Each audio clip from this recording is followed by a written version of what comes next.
Welcome back to another episode of the Reseller's Mindset Podcast. My name is Mike, also known as the Used Book Guy on YouTube, along with my friend and fellow full-time reseller, Johnny B.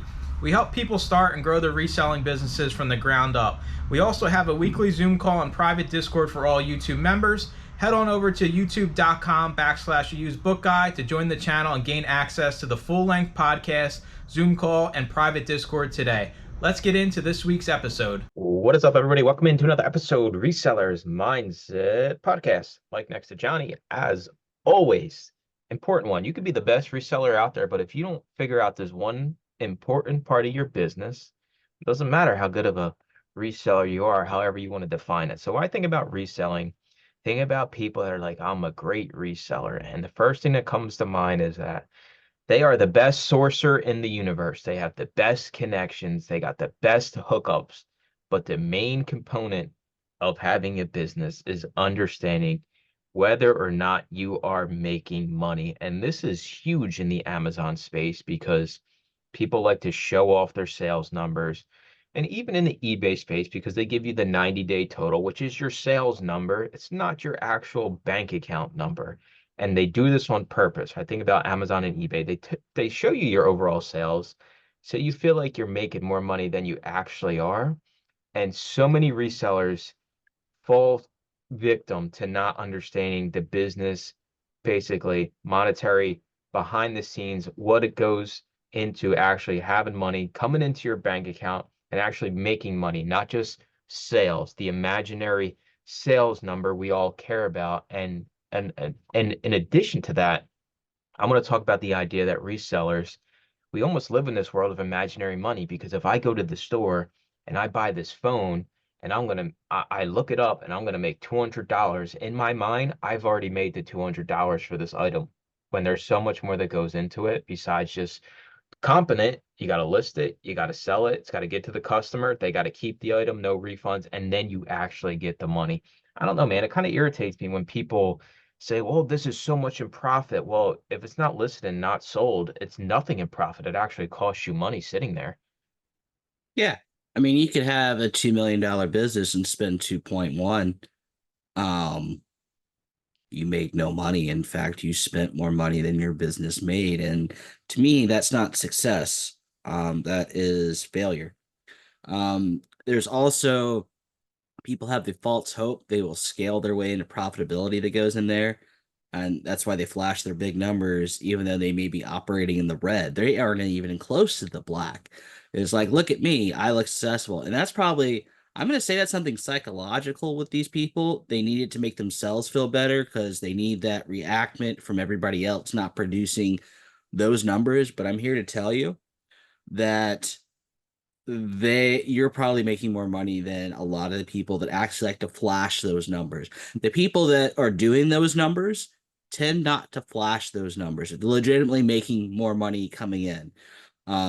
They just have, well, A, they probably don't have the time to do that, and B, they don't have that psychological holdup of self-validation of look at me, or look what I'm doing to make themselves feel better, honestly. Now, there are some people that go outside this realm that do produce those numbers, make a lot of money, and flash those numbers. We're not saying every single one of the people that flashes their numbers and big charts or whatever, they're not actually clearing money. But given me and Mike have been around the block a minute, a lot of them are not making a whole lot of money. Take it with a grain of salt, I guess, is kind of, just because somebody shows you some crazy numbers, crazy sales numbers, just think about how much overhead you listening have in your business at the scale you're at, right? Think about you as a solo reseller, how many subscriptions, how much you pay in supplies. Well, when somebody shows you these crazy big numbers, think about 10x, 100x supplies, 100x overhead, employees. There's so many things that don't get taken into consideration. And unfortunately, that's how a lot of people start reselling, is they fall for the trap of, you can make an infinite amount of money today. And I'm here to tell you, reselling is 100%. You can print money once you get it figured out. But in the beginning, it's going to be a learning curve. And finances in a business, I mean, you can be a profitable reselling business and do $1 a month in sales and make but with 25 cents after fees and whatever. There's people out there that are doing tens of $1,000s a month, like Johnny said, and not making no money. And that's why I don't get bent out of shape when people, I cheer for people that make more money than me, right? Like I'm your biggest fan. I want you to make more money. But I've got myself to a situation where the money I make allows me to live comfortably because I understand the finances of the actual business. And I guess it is a little unfair because I was a store manager at CVS. We get monthly P&Ls. We have to review where's the money going, the four walls, how much is going here, how much is going there, what is getting spent here, budget there. But you do need this because you are a small business. And the smaller you are, the more important it is. And it goes both ways because I think when you start out, you're worried about every dollar because resellers don't start with a lot of money. I got $100. Every one of these dollars has to have a purpose and make me more money. In the middle ground, you get a little bit smarter. You kind of understand it more. The money kind of opens up. But then you get to that higher ground, and that's the second trap of this business is, okay, you're making all this money. Now all of a sudden you feel like, well, I can just hire everybody. I can get exuberant amounts of space I don't need. And then you wind up right back to every dollar matters because you're barely breaking even every single month. Absolutely. I mean, a couple weeks ago, maybe a month ago, I took a look at a brick and mortar book business. And he had posted his numbers in an interview article he did about 2 years ago, so 2022. His top line, his amount in sales was $2.5 million. And then in that same article, because I pay attention to the finer details, he had said he had 27 employees. I don't know how much they got per hour, but I was kind and said on an annual basis, they probably get 36,000. So 36,000 times 27, that's $972,000, almost a mil out of his 2.5 right then and there. Then, well, he has a gigantic space for his brick and mortar. The cost of cooling alone in this gigantic space is almost 30,000 square feet of bookstore, right? It has to be astronomical. And that doesn't even include the rent. I don't think he owned the building. He might have. But even then, um, you tack it on your rent cost. And then let's just assume your cost of goods. Because he, like me, has books coming into his store as well. Plus, he'll order some, just like me. He doesn't do a whole lot of online. He's clearly brick and mortar focused. And what's left for him out of that 2.5 million is not anywhere close to 2.5 million. I'm here to tell you because expenses just add up. Um, the people that have the gigantic warehouses and the gigantic crew, outside of the building cost, employees are usually the next highest cost and expenses. And that doesn't even include those gigantic one-off purchases. The cost to get a forklift, the cost to get a conveyor if you're doing the conveyor, um, just your shipping supplies, the inbound, outbound shipping, getting the raw material to come in, process the raw material, and then ship it out. All these things add up. That's not to say scaling is unprofitable. That's not what I'm getting at here. What I'm getting at is what's in front of you, what's visible to you and I, is not what's behind the curtain, my friends, not the Scrooge McDuck money you may think it is. Yeah. And I mean, we've had people on here that are single person entrepreneur resellers at six figures, seven figures, and it's possible. And just because money's not going to get you to where you want to get in reselling. It can be used as a tool to help you get there, but having a business sense and growing and realizing, well, maybe I don't need an employee, right? Like there's one people operations out there on Amazon that are doing seven figures and you never need an employee. Just you don't need one, you never need one, and you just kind of scale it that way. But finding what's comfortable for you and what works for you is the first step of this and figuring out your finances from a basic level. Because if I decide I want to add an employee, well, all of a sudden that's $40,000, $50,000 a year. It's coming out of my business and you have to make back. What's the good rule of thumb if you hire an employee, like how much more you're supposed to make? Huh. Like I would 10, say 10x, like 5x? 10x. I mean, any X above one is Profitable. profitable Profitable in quotations. in quotations, exactly. But if you're not making 10x, like mine, I pay him $5 an hour, and he's an as needed person, and so I just have him shipping. So every hour he spends shipping, and he can usually get a box and change done. I'm spending 5 additional hours while I'm over here processing. So he's generating for me, I don't know, like after cost of goods and all that, he's probably generating me about $800 an hour for the 5 hours he cost me. I I don't how think many? I don't think it's rocket science either. Right? I'm not sitting here telling you need an MBA and you need to have this crazy degree. I'm a Yeah, man of simple math. If it maths, it's maths. If it doesn't math, you can't, the numbers are the numbers. So unless you're willing to change the numbers in one way, shape, or form, the equation is still going to be the same, whether you try to tell yourself or convince yourself the number is a concrete thing. So if you spend more than you make, then the negative number is always going to be negative. Whether you decide to do X, Y, or Z, you have to change the numbers by taking action and doing something different. right. And to circulate to the original question, I think anything 10x is good. Anything above and beyond that's fantastic. And again, if you're doing 9x, 8x, 7x, that's still pretty good. But I, anything above 10x, I think is where you need to target if you're able to do that. And if you can't figure it out, I don't think you should be having an employee in the first place. Now, that's not to say people don't gamble and again try to profit scalability and they hire a bunch of employees and hope for the best. So very few of those people make it. The ones that do, you knew your back end numbers, you had your sourcing lined up, and you're just waiting to collect. Good for you. But a lot of people that didn't know their numbers and decided to wing it like that, we did a podcast on winging it. Maybe this gets released further, and now I make no sense. But um, you will. Odds are you're gambling, and house always wins. Yeah, you're correct. And when I talk basic numbers, I'm talking basic. Like, are we accounting for everything that we're paying for as a reseller? And I've always thought about doing this, right? Because we use software and you could put in a buy cost, right? How much is your buy cost? Now, what if, for example, you wanted to take all of your overhead into consideration? This is 100% possible. What softwares are you paying for? What subscriptions do you have? What groups are you part of? You can get a total number, divide that into how many on average items you sell a month, and you can kind of come to a roundabout number. But for some reason, it's like the idea that people are signed up for like 30 streaming services, right? You got Netflix, Paramount Plus, MGM, you got every streaming service. It's the same in the Amazon space because there's so many softwares, there's so many groups, it piles up. And I'm here to tell you, I'm one of the cheapest cheapos out there. And I guess I'll just always be this way.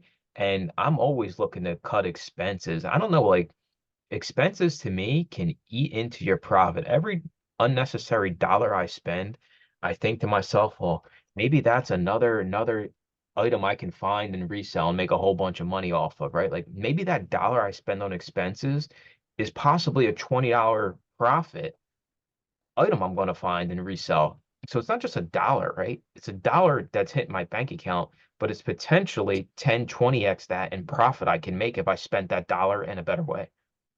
And just give some perspective here. Um, just in subscriptions, paid groups that I'm in, um, I pay between the three groups on an annual basis about $720 for three groups, honestly. So right off the gate, just in knowledge consuming and community, I'm paying a cost of $720. And that's before we even get into any softwares. That's before we get into any cost of goods and packaging supplies and or labor cost and or warehousing expenses. So the expenses truly do add up. They don't seem like it. Like this group, I'm paying like 120, I think. Yeah, why don't you just downgrade to the 299 tier? Well, I feel bad about that, Mike. I mean, I pay you monthly, so like why you give me 10 of it back? Just go down to the 299 one. Don't feel bad for me. If anything, I feel bad for you that I don't pay you to sit here on the podcast. Well, I'm trying to drive people to the 1099 or the 999 tier by my one little sub. I'm holding strong. And then Tech and Sports Group, that's 33. And then in that Paper Gold group, that's 20. All those things that I just said, 33, 10, 20, They don't sound big, but through the course of the year, it adds up to about $720. And I don't even think I factored in taxes here because they all charge tax. So it's probably more, probably closer to $750 all in, maybe even Yeah. closer to eight. I, But I I think it's another thing I want to hit on while you're on the topic of like, expenses and your subscriptions. We have like an advanced call every single month with it's a smaller group with more advanced people. And the one guy, Roy, he brought up a good point is financially, we as resellers think we should just buy things to write them off and like that we're just going to get the full tax benefit of that. yeah, that seems to be the norm. Just write it off. I hear that everywhere as well, just like he does. And you still have to spend that money to get that write off. And you would have been better off financially versus not spending versus spending it for a write off purpose. Um, if you're going to use it, sure. If you're buying supplies you constantly use over and over and over again, and you want to do a lifetime bulk order purchase just to get a bigger well, because you need it, and it just has the added benefit of being a bigger write-off for the year. Sure. Again, keyword, you need it. It's not because you want to do a write-off for write-off's sake. That's what tends to be what people think to do. Oh, I'll just go to Mickey D's, buy the Goodwill. That's a write-off. Yeah. You could have just brown bagged it and saved yourself so much more money cumulatively through the course of the year. Yeah, Honestly. you're literally better off keeping the money and paying and not paying the 30% in tax and spending the money. You literally just taxing yourself just to do it. Yeah, it's foolish. It is. And it's hard for me because I'm a math guy. I sucked at reading. Anybody who's watched my YouTube videos, I can't pronunciate, 75% of the dictionary correctly, but math was my thing. And the bank account has to be going up. The business has to be maintaining or growing in a way where I'm not just magically spending more and more money. It's okay to spend more money. There's times where you're going to spend more money. I source in places now like record shops where you got to pay up for the items, but they're better quality items. You're still making money on the back end. You're not just keeping that same mindset. Well, I'm going to spend more money, but I'm just going to boost my sales number because I'm here to tell you, if you got $100,000 and you spend $100,000 to sell, you should hit $100,000 in sales. You can beat any number if you got that money to spend, technically speaking, if you're just buying items where you break even. Yeah. I mean, I got an item sitting over here. I think it's already packaged, ready to go. Neat. Um, sold for $1,700. That sounds great, right? But I could tell you I spent way more than that to get this item. But what I haven't told you is I got, I don't know, 4,000, 5,000 other additional items. That kind of just paid for my air flight and my hotel costs essentially, and probably the food expense as well. So that one item made me break even. And all the other little stuff they'll sell for far less than that item. That's probably the most expensive item from that haul. Um, that's where I'm going to start getting profitability from those smaller end items. But if I didn't have that item, I'd be looking at maybe 3xing, 5xing my investment. Here it makes it more closer to the 8x, 9x mark, which is great. And that's through the course of time, right? Because it's a time delay. They're not all going to sell day one that they're Yeah. listed. Not. So you're waiting to recoup your costs. Now, where people fall in the trap is they, again, like Mike said, they don't know their numbers. So they're praying and hoping that their sell-through rate and the dollars they will get through the sales will beat their cost before the credit collectors come a calling, essentially. So we'll just go do a kind of wacky example here. So Johnny sold that book for $1,700, right? So Johnny gets the book. It's worth $1,700. In his mind, alternate universe, Johnny says, well, this is $1,700 I have coming into the bank, so I can just go spend $1,700 before the item even sells. Now, I know this sounds crazy to a lot of you, but a lot of resellers, they do this type of stuff. They see the estimated profit of the book there, and they're like, well, I'm going to have $1,700. So I can go spend $1,700 today. And then when that sells, it'll be an even wash. And what happens here, it's like the girl math idea where you just spend the money before you got it. And it just doesn't make any sense. And that $1,700, how long did you have it listed?